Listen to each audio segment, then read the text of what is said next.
Well, I don't know if this is even going to work. Oh, no. That ain't good. Guys. Yeah. We're all going to die. How many tabs on your Hey, guys. Welcome in. It's Brad with SportsCast. And I've got the guy. Hey, guys. The show started. How you doing? So we just started it just randomly. Some issues. Had some last night fixed. What else is new? But yeah, we'll try to get through this. I don't understand. I ran tests and my tests are running up to speed, and then I go to do it tonight. It's running slow. So I don't know. Uh-oh. It is what it is. So Brad show. I've got Taylor Bell on with me. Hey Taylor, how are you tonight? Doing all right. How you guys doing? Fantastic. I'm doing great. Love to hear it. Doing pretty good. SEC Media Days. Yep. Yeah, it's getting to that point to where we can talk a little bit about football now. Well, you can always talk football. It's the SEC. Well, yeah, you can probably talk about it all the time. Yeah. So John Hammonds is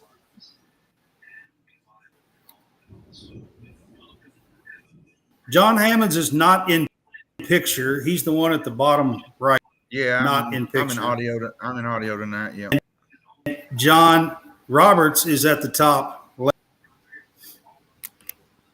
Continue. All right, so it was Vanderbilt, Georgia, Auburn, and Mississippi State. So we're going to get started with covering those and welcome in the College Sportscast to our SEC Media Days. Up first today was Vandy. Taylor, did you catch any of the Vandy Clark Lee press conference? I did not. I don't think that's something that I would be spending a lot of time on anyway. Wait, hold on. Who are you? Now, if it's baseball, you got me. I'll be engaged with Vandy baseball. Wait, was that Tim Corbin? It wasn't Tim Corbin there, was it? I would have been there for Tim Corbin. That was Tim Corbin. It is Tim Corbin. That's the coach. Yeah. They just had to go down the street. They were they're only like 5 or 10 minutes away from wherever this thing is going on. It's at the Hyatt something downtown Nashville is where it's at. Yeah, so like Vandy's campus is only like five minutes away from there. Yeah. It's not that far away. Right. Yeah. Well, I can tell you this. So Clark Lee was kind of boastful today. Yeah, I thought in his press conference today. I got to give it to him. He really last year. Attitude. He does have a pretty bold attitude. He really does. You would think at Vandy that's not what I mean. Might not be the case. That's not what I mean. He's just very confident in his team, and that's normal for any coach. You know what I mean? And I feel like the thing with Clark, I think he's going to turn him around. It's just going to take a little bit because, like I told somebody last year, Vandy's hard to get into in terms of recruiting. They have to recruit differently, and it's just a different way of recruiting. And I think that he'll do a good job there with what he's got.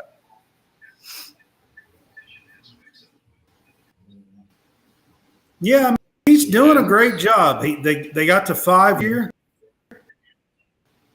beat Kentucky, which was in their cap, to be quite honest with you. Yeah, pretty much. I'll be the first one to say it definitely was. And That your was problems are going to be amplified too because you're playing. It's one thing if you're like Notre Dame's in kind of a similar academic situation. Obviously, they have way more pedigree and name recognition there, but they have the independent ability to play a lot of these ACC teams and a lot of their kind of historic rivals that aren't necessarily the best teams in the country, and then Vandy's stuck playing the teams in the SEC, including the two-time defending national champions. So that's kind of the hand that they're dealt is not very friendly to begin with there.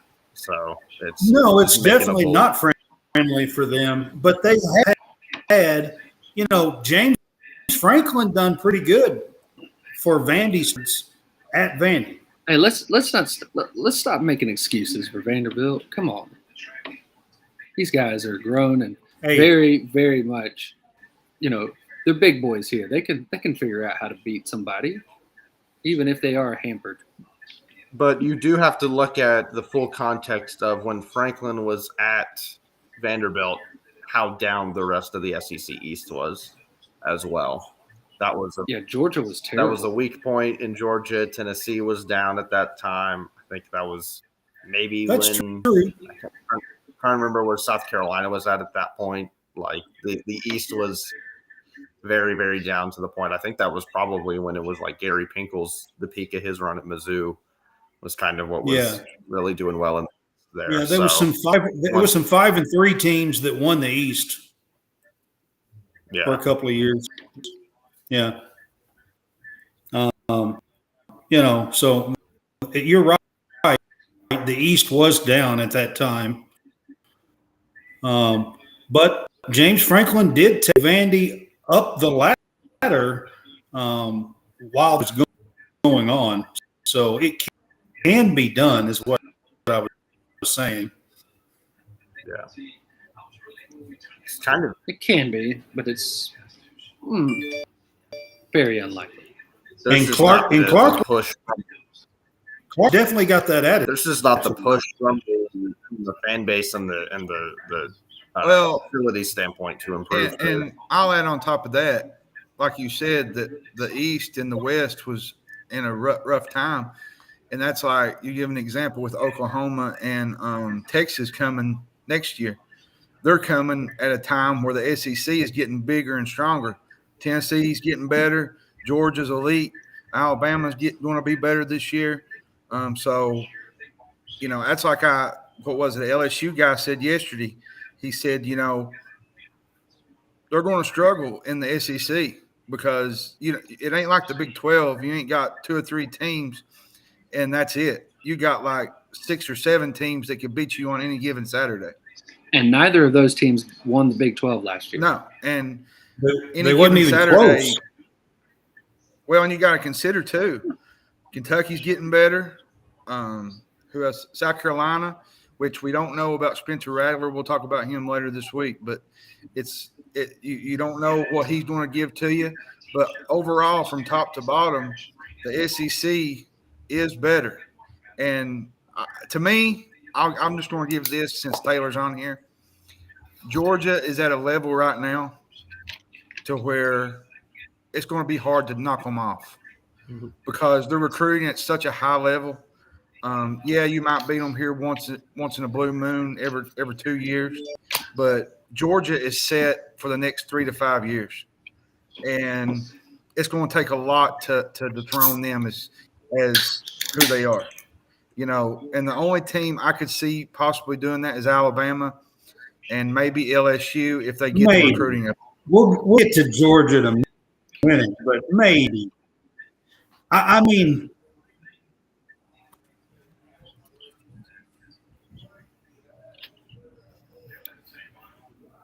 go ahead. I mean, Vandy got to 5 wins last year. Does anybody think they can match that this year? Texas A&M got to 5 wins too. Oh no, with a Roberts, lot more. can they match that? Who? I'm not hearing you, buddy. Yeah. Can Vandy match 5 wins this year? Do you think they can do it? No. Let's go down the. Shall we take a look at the schedule? Yep. No, you don't want to do the schedule. Okay. Yeah, Let's see, they can go 1, 2. their schedule. Okay. Yeah. All right, here we go. Week 0, August 26th, they get Hawaii, which I believe they won that game last year, right? They ran away with it. Yeah. At home this time too. Yes, Okay. which could be a win. Okay, so week 1. They did. I think they'll win this time. Yeah. Yeah, Alabama A&M on September 2nd. Then September 9th at Wake Forest. Loss. September 16th at UNLV. Loss. That should be a win. On the 23rd. UNLV. You're going out west there, so I'm saying loss. That's Which will tough. That's probably a loss. That's a tough game for them. Okay. So we got win, loss, win, loss. I say they All right, could Kentucky. win that game. Kentucky. Probably loss with Cohen The back. UNLV. I know. But I say win at UNLV. Okay. So loss with Kentucky. Yeah. Yeah. I'm definitely going loss on this one. Yeah. Mizzou. Mizzou, I'll say loss there as well. At Florida. Loss. Georgia. Yeah. The bye week. And then I mean, Did is they it win- at did they win the is it bye at week? Mizzou or is it home? I'm just kidding. The Mizzou game, we're like 3 weeks past Mizzou. Loss. Yeah, Mizzou is at home. That's in front of about 10 fans. Yeah. No. Okay, cool. All right. So October 28th at Ole Miss. loss. I think they could win Mizzou. 11-4 Auburn. Yeah. Auburn. I'll say win at Auburn. I think they figure something out there. Really? Loss. That's interesting. First year head coach. Vandy likes beating first year That's head probably a coaches loss. in the SEC. At South Carolina. Loss. And then Tennessee loss. No. We have the bye week again. They got 2 of them since they started week 0. There is no week 0. It's week 1. Oh my God. On August 26th. Yes, week 1 is just more than a week. Probably a loss. Technically, I'm not calling it week 0. I'm one of those. I'm not calling it week 0. That's dumb. I can't do it. Week not really 1. It's week 0. Week Or- half. Or you could be week 1.1, week 1.2. That's Week sauce. That's what we'll call it. fair. And They then always at play Tennessee is another tough. one. Yeah, but it's in Knoxville. They're losing that. So I got what? Well, we have a win-win pending on Mizzou. And that, I mean, And UNLV. That's 4. And then They're having 3. Taylor, you give the Miracle Auburn one too. So They're probably winning. They're probably going 2 or 3 or 3 or 4, either 2 or 3 wins out of conference, and then maybe 1 win in conference. So maybe. Yeah. I think they get 2. I think they go in 6 in conference. That's what I think. you think they're beating Mizzou and who else? Ole Miss is what he said. No, he said Mizzou and Maybe he gave Florida. them- No, they're not Maybe. beating Florida. They're not beating Florida in the swamp. That's not happening. Yeah, that is. Nah, Yeah, at Florida. They've played them. It's at Florida. Okay. Yeah, Yes. it's in the swamp. Yes. Florida can be terrible and Okay. sleepwalk and still beat them. Yeah. God, this game is dry. I don't. Florida's going to be very good. I really don't. Well, they still could be bad, but they're still not going to be. They're going to be able to beat Vandy in that kind of game off of just talent advantage alone. You can run the triple option and 32 dive with the talent gap there. He says this about Vandy Florida, beat but it still says that Auburn is going to lose. Well, Auburn's a first-year head coach. That's the whole thing. And another thing too, Florida. Kirby lost to Vandy year one. Billy Napier loses to Vandy year one. Just saying. Well, and Florida have a lot of questions at quarterback too.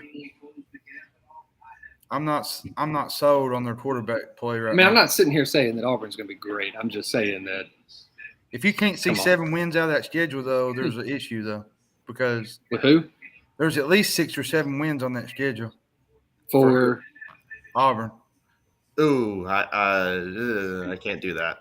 they'll be anywhere from 6 wins to 8 wins. There's games in there that's winnable though. They just got too much to fix for them to. I think They're going to win a game that they should not win. Yeah, it's a good year for them is making a bowl game. I thought.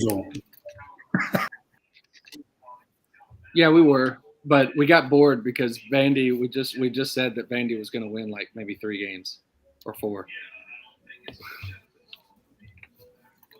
Ah, Brad, you've gone silent.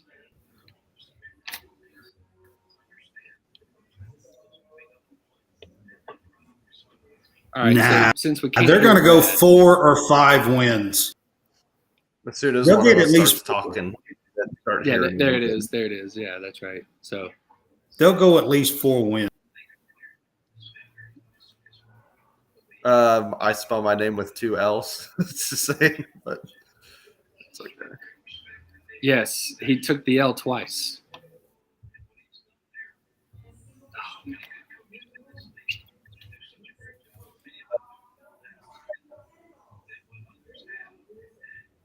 I'm All not right. getting anything. Nope, but he'll start talking pretty soon. The audio will come in at some point. So Kirby Smart gets up there and says that better never rests. I don't Yep. understand why you're saying that. Why? Why did he say better never rest? Well, that's pretty simple. That's pretty self-explanatory. Yeah, he went into more detail about that with the team actually studied, I believe it was the New Zealand Blacks, which is like the most dominant, they're incredibly dominant rugby team that has like the highest win percentages. Yes, he did. Pretty much in humans, is what he said. So from them studying that, that's one of the slogans that they actually kind of borrowed from there, and they've applied it to the UGA football team this year, heading into the season after. I mean, you win going back to back is what makes it hard. Is I think you end up getting, this is any kind of, I don't want to call it a dynasty yet because it's 2 titles, it's not 3, but you end up having kids come in that believe that they have the resume that they don't. They think that, oh, because I have this G on my helmet, or in Bama's case, I have this crimson on my jersey, that because I'm already here, I'm him. When I've arrived. Yeah, when like you still got to put the results on the field. You still got to. You don't have anything. You don't have any accomplishments yet. You haven't done anything. He's just fighting complacency. That's all he's doing. Yep. I mean, that's the only challenge he has right now is fighting complacency. Well, and this is definitely something I've seen with Duke and Kentucky experience this, and on the hardwood a ton.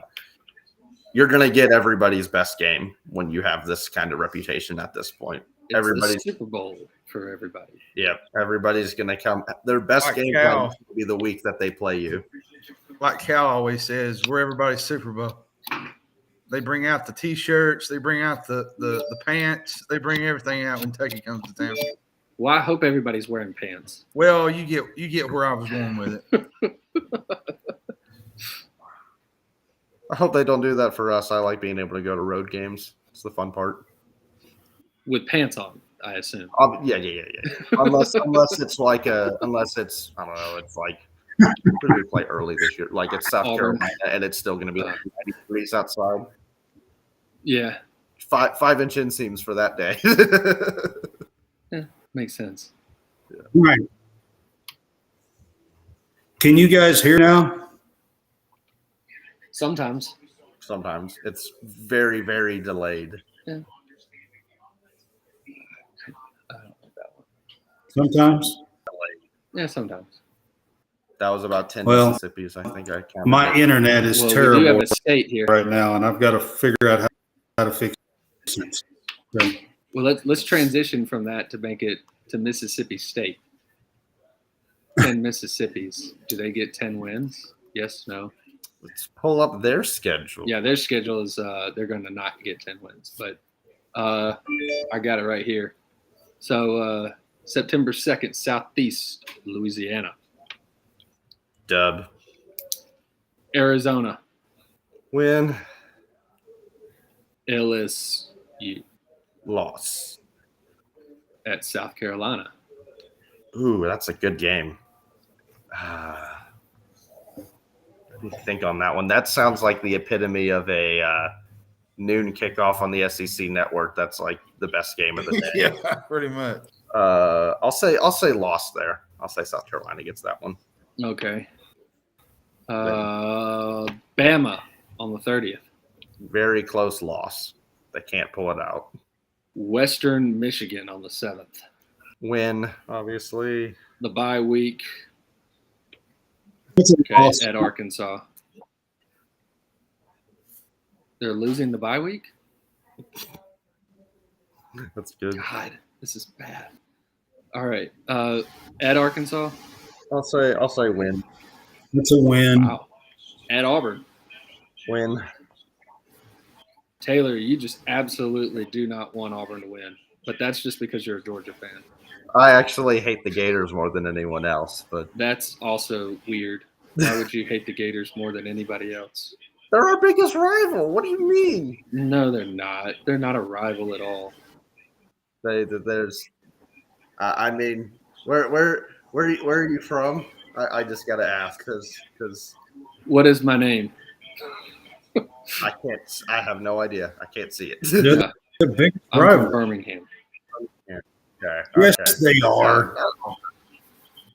Hey, Gators are our biggest rival. I went down to the swamp and we won down there. I mean, what? Like you guys can't even play in the swamp. Yeah, but they still suck, but I still hate them. I mean, Yeah. it's part of it. Like it can't be Auburn can never be one for me because Auburn's you both have to see each other as number one. Auburn's number one will always be Bama, and so because I don't like, but no, I think Georgia. I dislike Georgia more than I dislike Bama. how does that happen? I don't think How does that happen?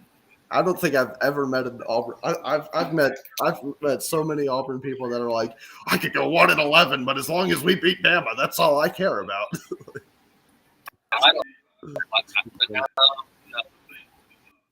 I guess I'm just immune to Bama. I don't believe it. Well, that's strange, though. I know Are you? But are Auburn and you, Alabama fans. yeah, I know a lot of Auburn and Alabama fans too. We all hate Georgia They hate us because they ain't us. because we anus. Because I don't Oh think my God. the small All right, percentage of effect with you're Mississippi hearing State schedule. Yes, Kentucky, that. Win. A&M at A&M, Loss. Southern Miss. Win. And they all hate Thanksgiving Other two. Egg Bowl. Ooh, Egg Bowl. I'll say win since they're the home team in the Egg Bowl. So that's 1, 2, 3, 4, 5, 6, 7, 8 wins for Mississippi State, according to Taylor. Brad's saying something. Yeah, Brad's like, oh my God, this is terrible. Mississippi State's getting 8 wins. I didn't agree to this. I sense that Miss State game being the game that Kentucky's it up. I think that's the game that Kentucky inevitably drops that they shouldn't, because Kentucky. So here's the question: is Mississippi State's offense the air raid, or is it something else? I think they'll probably. I think that's too high. I mean, how many games did they win last year? Whoa, let's go figure that out. I don't remember. Huh? It's probably right.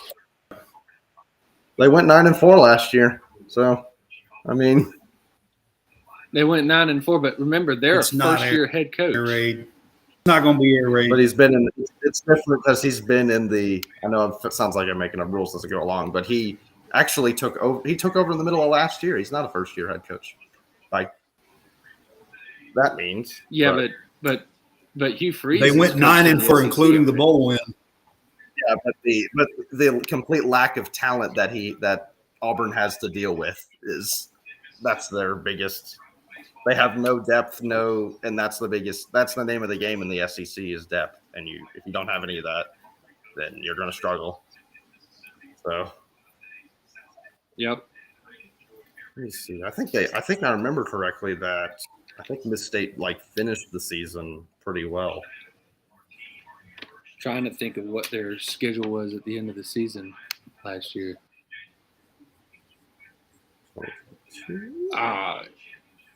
Let's see. So Mississippi State was 9-4 for the bowl game, and then because I didn't think it happened in the middle of the season. I thought it happened at the very end.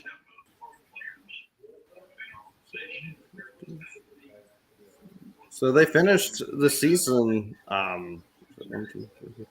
3 wins with 3 key to Mississippi 3-game winning streak. State is Will Rogers. Correct. It's the offense, Will Rogers. And they don't have their best receiver because Georgia took him. He just went gone. What? I lost Brad on my screen. I don't know if you guys lost him. Yeah, we lost him. Yeah, I figured. This happened multiple times yesterday, so don't worry. He'll come back. He'll respawn somewhere else. Do not fret. They went 5-1 to finish the season, and their loss in the second half, or just past the second half, was to Georgia.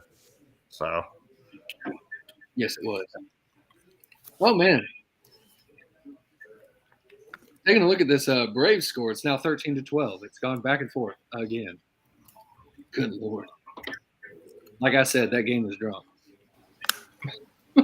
That's like a Big Ten football score right there. Yeah, they are really struggling to score. Oh, Brad's back, but he's very confused. I'll tell you, you were gone for a little bit, but now you're back, and I'm glad to see you. Still can't hear you. You got to try a mobile hotspot or something here, dude. I don't know. I mean, look, the hotspot is definitely opposite from being frozen Brad. So, but so Mississippi State, what else do we need to talk about from Mississippi State other than we think they're going to go 8-4? I think I know to a lot of the outside people, it sounds 8-4 sounds like a lot for Mississippi State. But we do have to keep in mind how this is kind of the weakest the West has been in a long time. Auburn's going to struggle this year. I was trying trying to Bama's reset it. So, I don't know if it worked or not. It's I think really it depends on if some of the teams like if Arkansas is kind of plateaued here, that kind of their Mississippi State's the team that benefits from the Arkansas and the Ole Misses from struggling the most compared to some of the other teams in the West. Yeah, but is Ole Miss going to struggle? If they can't if Lane Kiffin can't learn how to coach defense, then He'll never learn how to coach defense. He might have to call his dad or something. Yeah, because that the way that they started 7-0 and finished 8-4 to last year. Like it was rough in the second half of the year for them. Yes, So that is true. They were not good down the stretch. But is that it for Mississippi State? Or do we have anything else to talk about them? I don't have anything to add for that. So now, Georgia or Auburn? Let's see. I can go either one. I have them both right here. Auburn, alphabetical order. I was like, I got them right here. And that's kind of normal for them, what they do.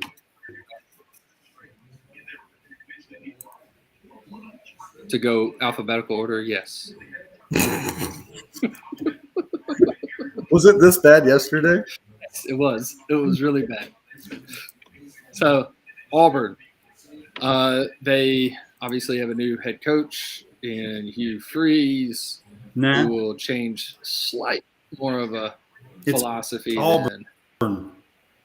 Yeah, that's what we said. The comedic timing of this is great. I'm loving this.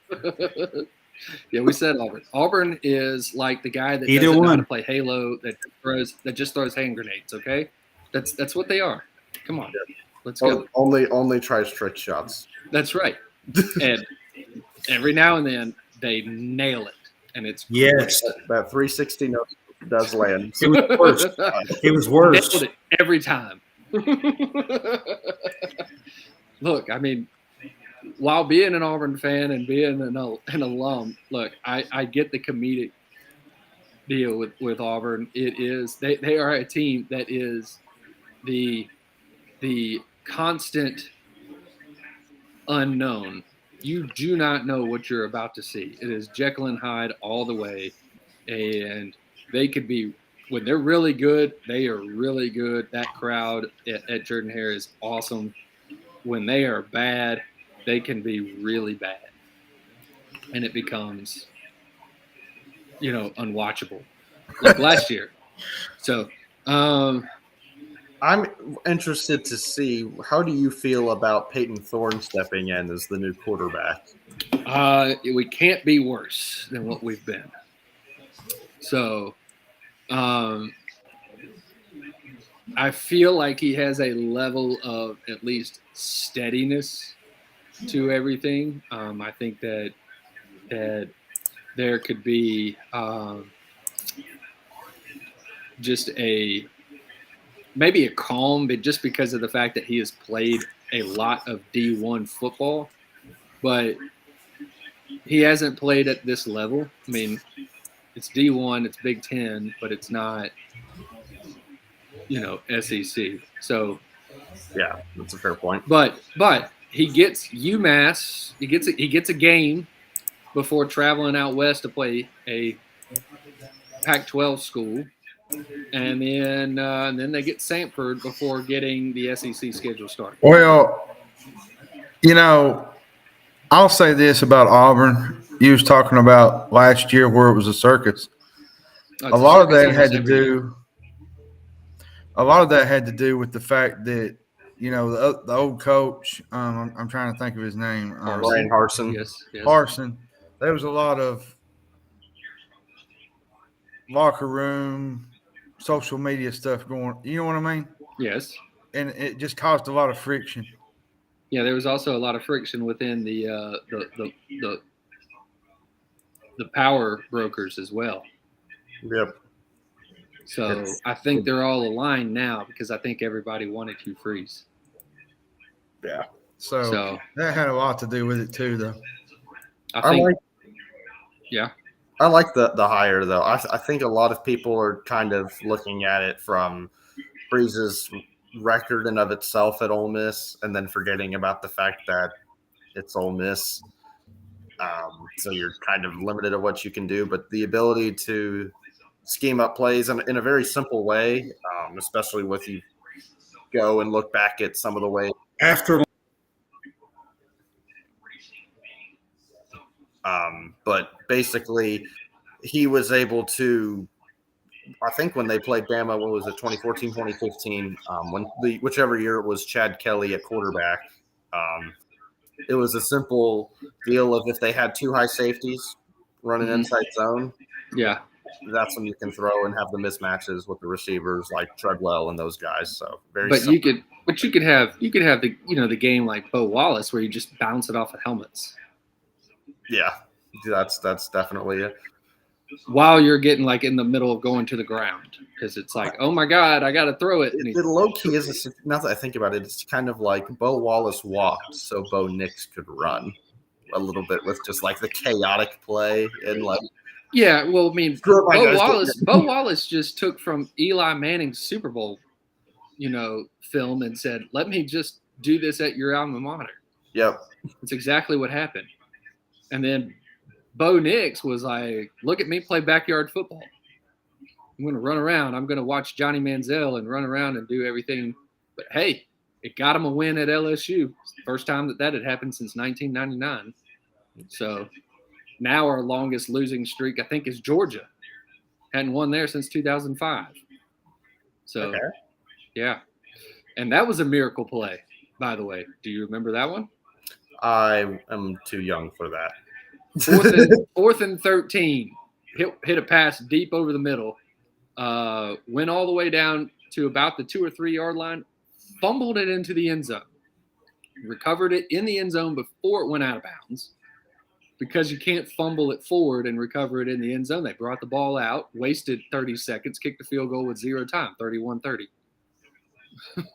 So it's like a little bit like the Pig Howard game with Georgia and Tennessee there. Right. So that was just it was I think a Rumshadoo that caught a Brandon Cox pass over the middle and ran it to the corners, getting ready to go in and fumbled it forward, but it did not go out of bounds.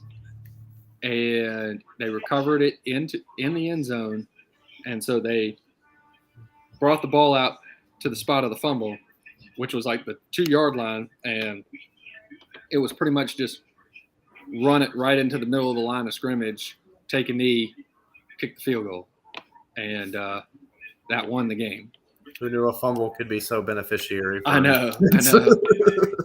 Well, I mean, look, Auburn again with the weird luck. I mean, 2010 when a guy that never fumbles the ball fumbles it 20 yards down the sideline, somehow an oblong ball did not bounce right, stayed forward, and then got recovered. I mean, that was crazy.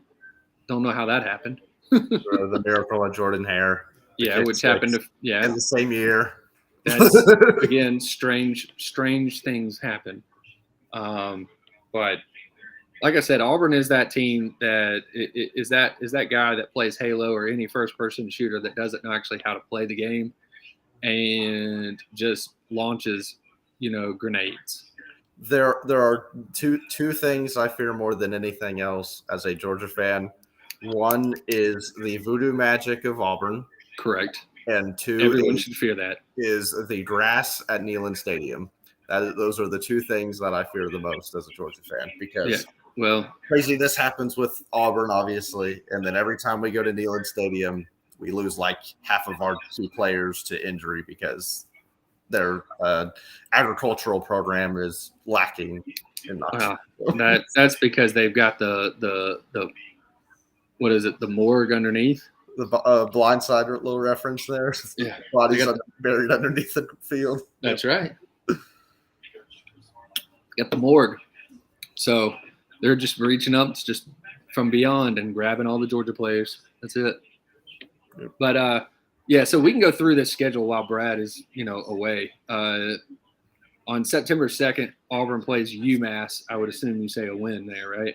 Yeah. At Cal. Win. Samford. Win. Good. They're 3-0 going into at Texas A&M. Remember, Auburn actually wins at Texas A&M. They lose at home to Texas A&M. So let's. Oh, that's an interesting predicament there. I'll check the tape. Check the tape. I'll say A&M for now. I'll keep that in mind though. Yes. On the line. I'll keep word of that. Hey, I'm the one that was on this show telling everybody that A&M would beat LSU. I just thought it would be hilarious to see it, and it happened. So just letting you know. All right. Now, the Deep South's oldest rivalry at home. I think we know the result. How much? By how much? What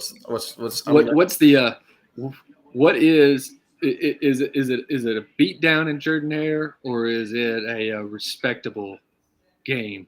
I think it's one of those. I'll call it a what are we doing win. It's a quarter and a half of sloppy play, and so you're saying that it's like Georgia playing against any team playing against Missouri last year.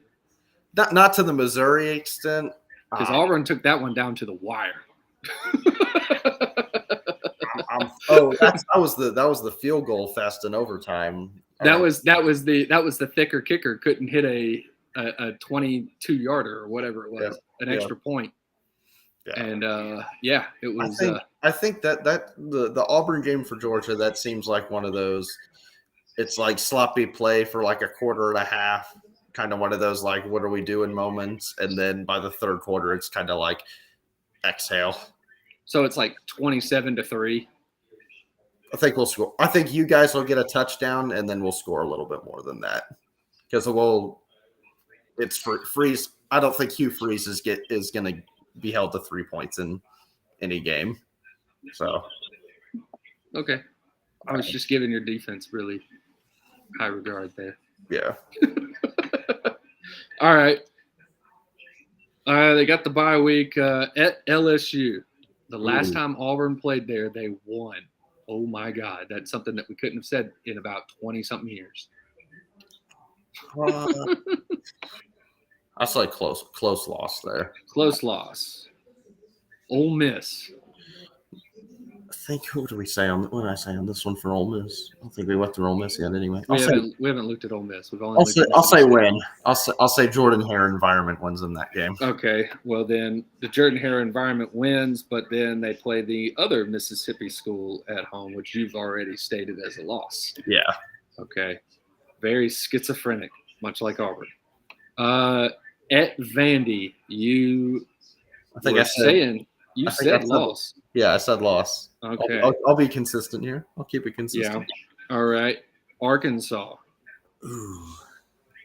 Weird stuff happens against Arkansas. Usually it's at Arkansas when we do pull all the weird stuff against them, but Arkansas we spike the ball forward. Arkansas will win a big game early in the year. And you're they're going to take the next step this year, and then they'll lose 3 or 4 to teams they have no business losing. Yeah, is Auburn one of those teams? I say Arkansas wins this game. Wow, you are really going against it. New Mexico State, you're saying win. I hope win. Yeah. And then Bama. You think they could pull the miracle of miracles? It's at home. It's at home. That's all I have to say. I'm gonna say it a lot like the 21 game.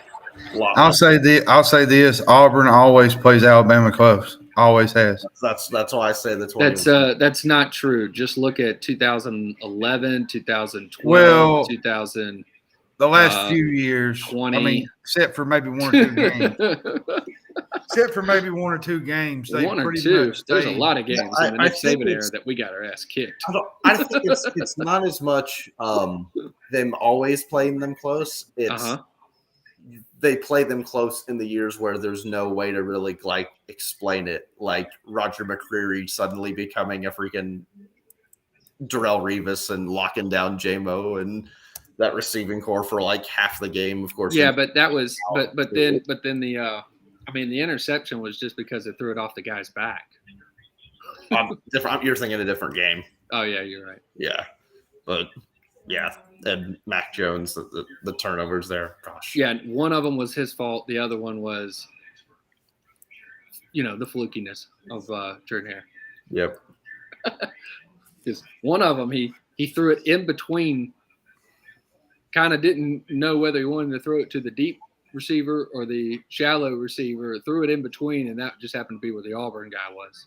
I think you could even throw the voodoo. I think you could even throw in 18 the touchdown pass to Calcaterra. I think is how you say it. I probably butchered the crap out of that, but the toe tapper in the corner of the end zone to over Pat Surtain of all corners. Oh, that was That was 18, I think. Maybe 19. No, it was 19. It was 19. It was Bo's. Because that was two.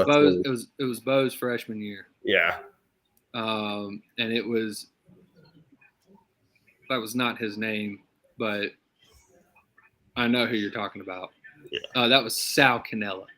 Cannella, okay. Sal Cannella, the Italian. Sal Cannella. Instead of Arrivederci. That was Sal Cannella.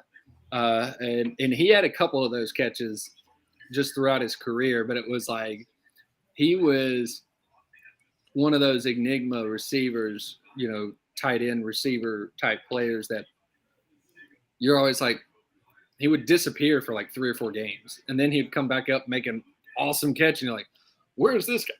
Where's this guy been? And then it's like, oh, he disappears for several games and then makes one of those catches. I mean, he's got a few of them that he has in his career where it's just like unbelievable highlight, but then he goes silent for several games. Yeah. Didn't throw it at him. Didn't even look in his direction. So who knows?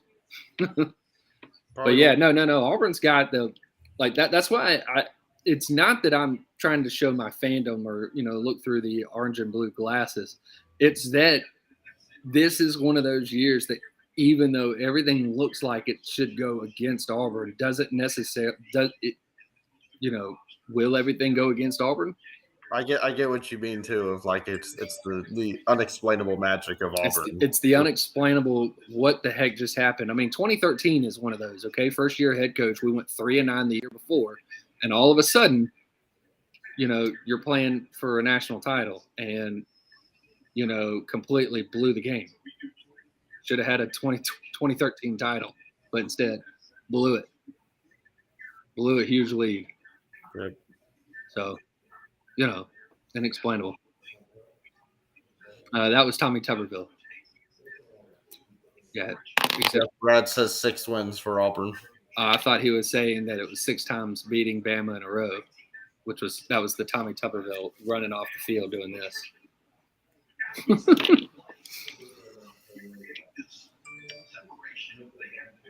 I don't know what you're talking about. So 6 wins here, but we've counted up 1, 2, 3, 4, 5. It looks like going 5 and 7 again. That's what you have here. I don't think that's going to happen. I mean, in my opinion, that they beat Mississippi State, they beat A&M, and they possibly can snag Arkansas. I think they can get two of those 3. Like you said too, they'll most likely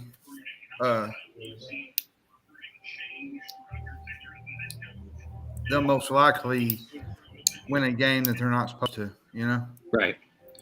Win some weird, stupid games against Auburn. I'm going to tell you something. I tell people this all the time. Whenever you go to Auburn, crazy stuff happens. That's right. At Jordan Hare, like there's something under that grass that just, I don't know, man. It's like there's a voodoo doll underneath there. It's like we have turf grass management students that know how to keep a field up. Well, it's just the the history of Jordan Hare. Like, there's just so much that has happened in that stadium. Yes. There's a lot that has happened in that stadium. You know, I look at last year. You know, what was it? The Missouri game. Yeah, the Missouri game was stupid. Was absolutely stupid. That was a prime example. Yes. Missouri should. Who won that? Auburn won, right? Auburn won. But Missouri should have won it, but they fumbled the ball going into the end zone. That was the dumbest game. Who does that? One of the dumbest wins ever. So that's more of like Auburn didn't really win it. They just didn't lose it. Missouri lost it. Well, it wasn't. Let's just say Missouri lost. Let's call it what it is. Missouri lost that game. They should have won that game, and they didn't. It shouldn't even have got to that point, to be honest with you, because the game should have been over when Harrison. I'm trying to think the kicker from Missouri. Yeah, when the kicker should have kicked the field goal and won. Yeah, and he missed it. Maris, I think it's Harrison. Is it Harrison Maris or something? I don't know. I just call him the thicker kicker. His last name. He's just a big dude. He missed a chip shot field goal that would have won the game. Yes, and I'm like, that fumble should have never even been in that. You should have never even been in that position. As I've stated, that game was on my birthday. Auburn is now 8-0 on my birthday. They were 7-0, and we got some voodoo magic to make it 8-0. You're welcome. That was just one of those games where if you was the opposing team, you had nightmares after the game was over. Like, it was just one of those deals where something happened, and you just got to look towards the next game. That's right. Which Missouri had a lot of them games last year. The Kentucky game with the punter, Missouri had a lot of games where their brains froze late in the game. Like, I mean, they had Georgia late. Georgia figured out how to play. Figured out that game never happened. That game doesn't exist. They figured out that it was they all were Georgia, and they were like, "Oh, wait, we're much better than these guys." Well, and I knew Georgia would win because Missouri didn't have the offense to beat them. Well, I mean, I knew Georgia was going to win because they were Georgia. And eventually, Georgia was going to wake up. Yeah, that game had me sweating. Not gonna lie, I was a little. Okay, which game had you sweating more? The Missouri game or the Ohio State game? Oh, there's sweating and then there's heart palpitations. That was the Peach Bowl was heart palpitations. That's a whole nother level. That's what we call being an Auburn fan. Thank you. I think I might have actually said that because I love it when you were collapsing. This is how Auburn feels every game. I remember, oh my God! Collapsed into the ground, and I was like, so that's what I think I actually said something like, so this is what Auburn fans feel like. Every game. That is exactly how we feel every game. So Bo Nix probably took like 10 years off every Auburn fan's life. Which I can see Auburn winning 6 or 7 games. It just depends on which Auburn team shows up. I mean, look, I can see Auburn being 5-7. I mean, I can see that this legitimately could happen. What you've predicted. I'm not going to go against it, but I also could see that they go and do some dumb stuff and pull off 8 wins. I honestly 9 would be just being, somebody getting off their rocker saying 9 wins, but 8 wins is doable. You lose the Georgia, the Bama, the LSU, and then you pick one other SEC team and you win all the other ones. So it's not unheard of. And you don't have the Penn State game to hurt like you have the easier games for the out of conference schedule this year. Correct. Too. And I mean honestly, you have a different coach and that game goes a different way. Yeah. I mean, because that was stupid. That should have been – that crowd was ready to explode, and Penn State took the life out of them. And I blame the former head coach for it. It's his fault. And I got to see his very first game as an Auburn head coach, and then I saw his very last game as an Auburn head coach. So, can you get worse than Robbie Ashford at quarterback? I don't think you can. well, I mean, we did have Jeremy Johnson at quarterback at one point. We had Sean White at quarterback at one point. Jeremy Johnson, the next Cam Newton, according to every Auburn fan I talked to. Yes, for that season. Correct. That is, you're not lying, and that is Same thing exactly for, what the thoughts were. Same thing with not just Bo Nix. I think Joey Gatewood also, I think, is included in that conversation. Yeah, and Joey Gatewood only saw a handful of snaps. He got like a couple of starts, but for Kentucky, not Auburn. So Correct, and is transferred yet again, and he's probably playing his like fourth or fifth position. probably So, you know, that's transfer portal university next to Tate Martell. right. So, yeah, good Lord.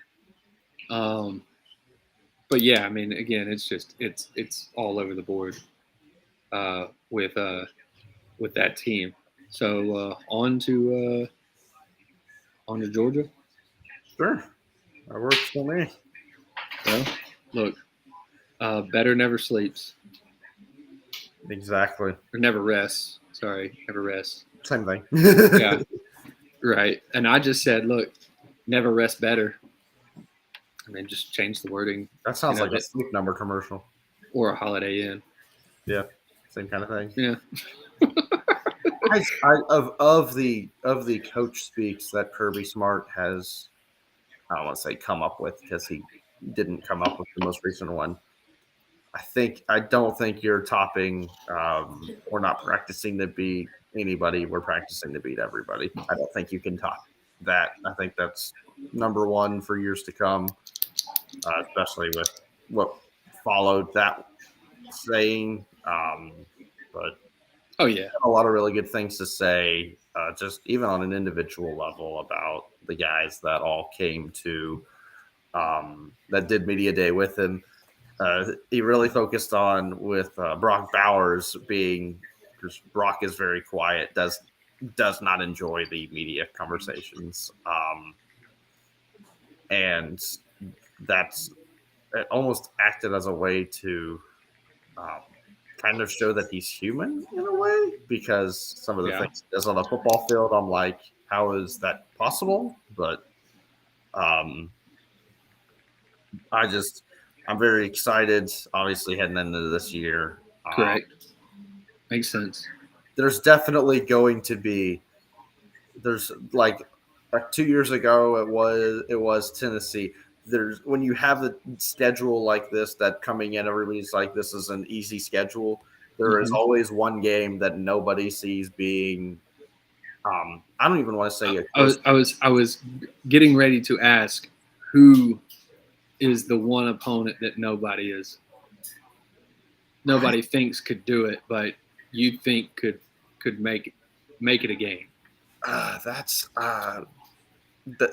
tough. Or if Georgia were to slip up, who is it against? So the slip up game, I probably would say Tennessee on the road. Auburn could be tough, just Jordan Hare alone.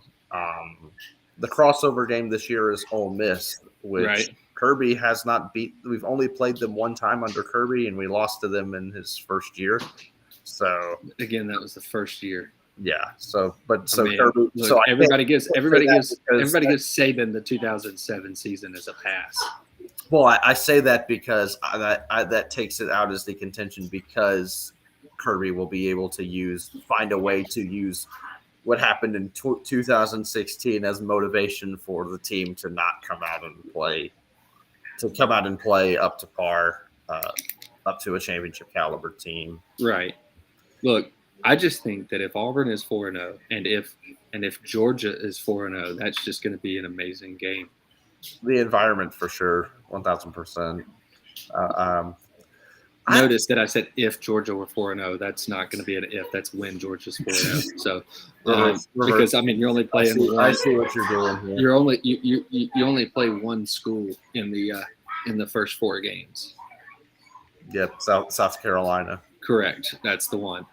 I was going to say it was UT Martin, but then that would just be just an offense to everybody else. So do you have to show any animosity to UT Martin, given that Ty Simpson's dad is the head coach at UT Martin? No, I did not even know that, so I wasn't really doing that. The more you know. Yeah. No. A lot of as a Georgia fan, there's always certain matchups that aren't annuals that typically come up, like when Georgia has to go to Baton Rouge to play LSU. Right. That's always a tough game for us. Yeah. For some reason. Or at Bama. Yeah, at Bama. A lot of these teams in the West that are good when we have to go to them, even like Mississippi State is kind of been a little bit of a struggle bus up until this past season. So seeing that a lot of the tough games are or usual tough games. Obviously, it's an odd year, so it's Tennessee on the road and Auburn on the road are the two main ones to focus on. But right, South Carolina is the team that I kind of see as the up-and-coming team in the East, and we handled them very well last year and that game. Yeah, and it's not really like the South Carolina teams from back when, Spurrier or, even maybe the first year or so with Muschamp. I'm trying to think of the years in which but all of those that when South Carolina snuck up and got Georgia was at South Carolina, playing at Williams-Brice Stadium at either 11 a.m. Or noon over in Eastern, or it's a noon kickoff. It's a noon kickoff on Jefferson Pilot. Yeah, there you go. 17-14 with a minute and a half to go. Yeah, South Carolina's got the ball in the red zone. Yeah, and it's not that. That's not going to happen. Not this year, I don't think. But yeah, South Carolina was that team that I would have put out there. But who knows? I like what Beamer's doing there. I think he can definitely give him time. It's a steady build. So that's something where maybe it's going to take a few years to hit that true ceiling, but they're obviously with the success we had, they're going to be a lot more patient with him. Right. But we can go through the schedule, and I don't really see too many places where our Georgia is going to lose. I'll just cut to the chase. I'll say 12-0. Okay. Yeah.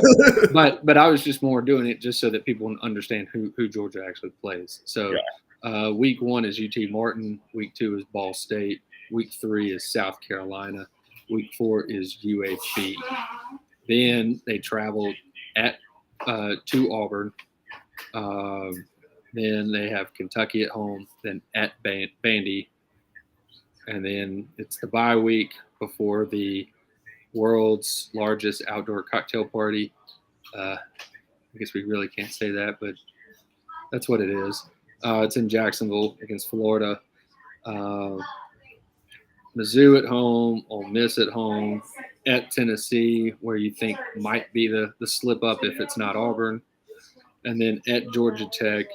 And while Georgia Tech may have a coach that brings Georgia Tech back, it ain't happening this first year. No. So, but. I was just more trying to get through that. How about Carson Beck? Do you think Carson Beck is the guy this year? I think he's definitely going to be QB1 this year. The biggest difference you can see with Georgia is losing Darnell Washington, Kirby Smart has actually tried to use the transfer portal to kind of counter that with the pocket passing style that Carson Beck has. I think with that, his ability to use play action, that's the reason you see Georgia go and get Dominic Lovett and Rara Thomas out of the transfer portal. It's going to be a little bit less of the 12 personnel looks, maybe some more of the 11 personnel, putting a lot of the speedy guys in the slot. But I still look for Oscar Delp at tight end to take on a bigger role to help him out there. He's a Georgia guy. I think he's from Forsyth area, or that could be Lawson Lucky. But I think Beck, it's about consistency and limiting turnovers, the two biggest things that have kept Carson from being a starter up until this point. So, And then two things should be doing pretty well. And then what about the running backs? Running backs, well, you return a lot of the guys. Kenny McIntosh goes off to the Seahawks, but you return Kendall Milton, who can be a big-time back if he can stay healthy. Now, that's a big if. And then you got Dejon Edwards, who's a guy that his physical tools don't really come out at you, don't really jump off the page, but even going back to the COVID season, there's times where Georgia had a multi-possession lead, those situations where I guess even to this day, how they use them, Georgia's going to run the ball. It's the clock. It's chew clock time. It's death march time, to use kind of one of Kirby's speech. You're going to hand it off, and number 30 is going to get the ball. Dejon still consistently has success. I would like to see the running backs be able to limit the fumbles. That was too much of a problem. If there was anything to critique with the offense last year, it was fumbling the ball in the run game. So that's something to look out for. Yeah, that makes sense. But yeah, no, that's why I didn't think like maybe the Auburn game wouldn't be so like massive of a blowout, because it would just be Georgia running the ball the whole time. It looked a lot like that 2016 game where it was bad. It was still like 27-0 or whatever it was. The Malcolm Smith pick six was literally the only highlight for either team in that game. So, yeah. So I think it's a guy that I would, if I had to pick a sleeper guy, I guess, from Georgia's team this year, I'd probably go Dylan Bell at receiver. He's a guy that's used in the red zone a lot last year.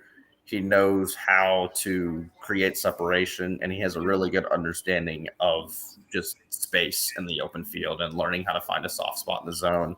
Got a good bit of playing time as a younger guy last year, so look for him to have a bigger role heading into the season with A.D. Mitchell going off to Texas as well.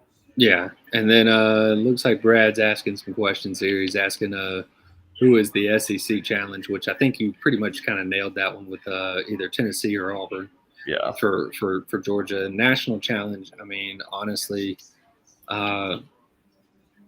really any of your normal teams that you would see in the playoffs would still be a challenge. I mean, as long as you don't have those kind of fluky TCU teams that show up, which again, everybody and their mother knew what was the outcome was going to be of that game, and then it happened, and then everybody was like, "Oh my God, I can't believe it!" And you just look at it and you go, "Well, TCU beat up on everybody's backup quarterback. They barely were winning against the backup quarterback with not a whole lot in there, and then they ran up against an actual team, and that's what happened." Yeah. That was the perfect example of seeing. I think sometimes I like, in a way, seeing those games, not even just take Georgia out of the equation. Yeah. Because Georgia, as a Georgia fan, I've been on the other side of this in 2018 of seeing the beating that Clemson put on these teams in the playoff when Georgia was a game away from being there. Just those teams that are on the outside. It was Alabama this year. It was some of these there's a few other teams that really like lost a key game that could have gotten them into the play. Tennessee with South Carolina. This is what happens when you don't win the games you're supposed to win. You end up with this.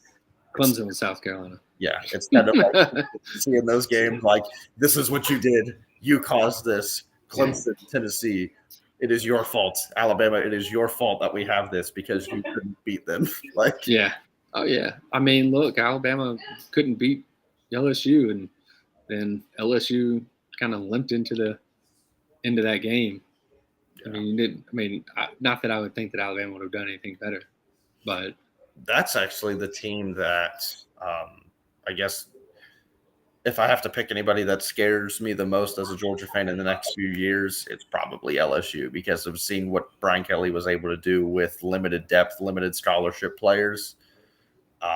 Finally being able to have much more of the talent pool. The ability to recruit. Yeah, that's and not be limited.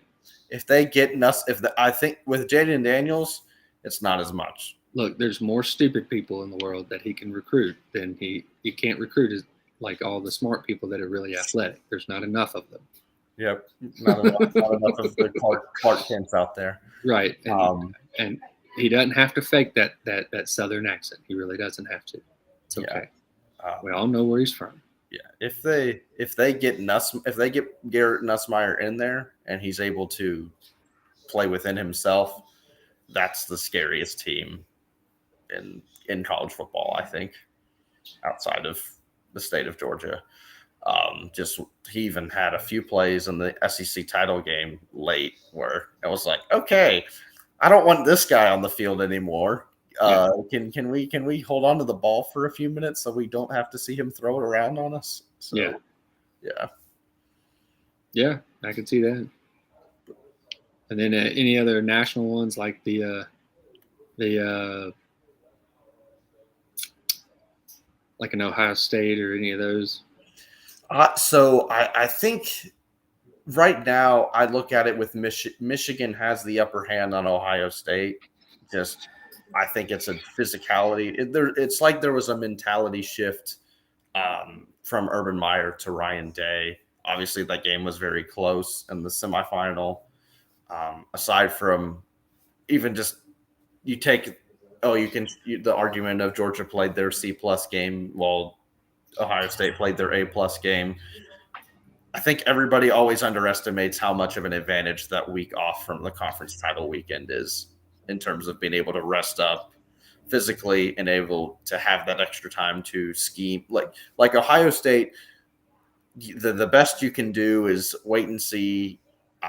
If you get in, you're going to be the 4 seed, and you know that Georgia's going to be the 1 seed. So you might as well watch tape and study Georgia as the number 1 team there. Right. So, but with that, I say all this because I see Michigan is continuing to be the top team in the Big Ten, but Michigan has a disadvantage against Georgia because Georgia kind of plays the same game that Michigan does, but better and with more talent.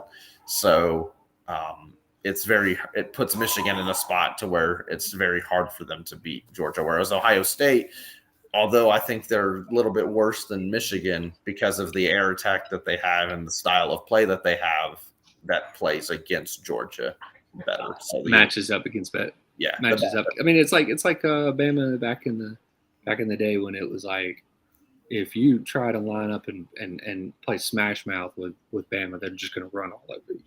Yeah. But if you go and try to be, do the trick plays and all the different, playing finesse and whatnot, you have a better shot, which is why you had the hurry up, no huddle teams that had the success against Saban. But if you tried to line it up, they were just going to ultimately smash you. Yep. Yeah. And then his last one was thoughts of the UT penalties.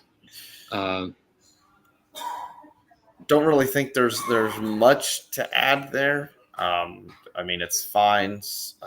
Maybe use a Walmart bag instead of a McDonald's bag, I guess. Or maybe if they had a coach that could spell asparagus or just know what asparagus was. Yeah, I think I had somebody say something about using pilot truck stops instead of McDonald's. But you see it. You can kind of see over time people are kind of realizing the impact of these sanctions of like you're punishing the kids that had nothing to do with it that are there. So like and they're only punishing the one coach and not all the other coaches. Yeah. So I guess it's like there's really no way to go about it. Can't really punish his wife on that one either. She had more to do with it. Yeah. Outside of the I guess vacating wins, but who really cares without the vacated wins? Eli Drinkwitz cares because he wants to know what happened when he lost a game against a team that vacated the win. Very, very interesting.